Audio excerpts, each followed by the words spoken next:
আগামী বছর বাংলাদেশ থেকে বিপুল সংখ্যক কর্মী নেওয়ার ব্যাপারে মালয়েশিয়ার নীতিগত সিদ্ধান্ত নিয়েছে বলে জানিয়েছেন স্থানীয় সরকার, পল্লী উন্নয়ন ও সমবায় এবং যুব ও ক্রীড়া উপদেষ্টা আসিফ মাহমুদ সজীব ভুঁইয়া। শুক্রবার তিনি তার ভেরিফাইড ফেসবুকে এক পোস্টে একথা বলেন।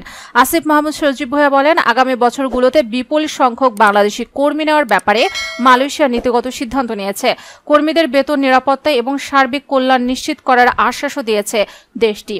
ক্রীড়া উপদেষ্টা আরও বলেন, মালয়েশিয়ার পুত্রজায়ায় প্রবাসী কল্যাণ ও বৈদেশিক কর্মসংস্থান মন্ত্রণালয়ের উপদেষ্টা ড আসিফ নজরুল এবং মালয়েশিয়ার মানব সম্পদ মন্ত্রণালয়ের ঊর্ধ্বতন কর্মকর্তাদের মধ্যে বৈঠকে এই বিষয়ে আলোচনা হয়।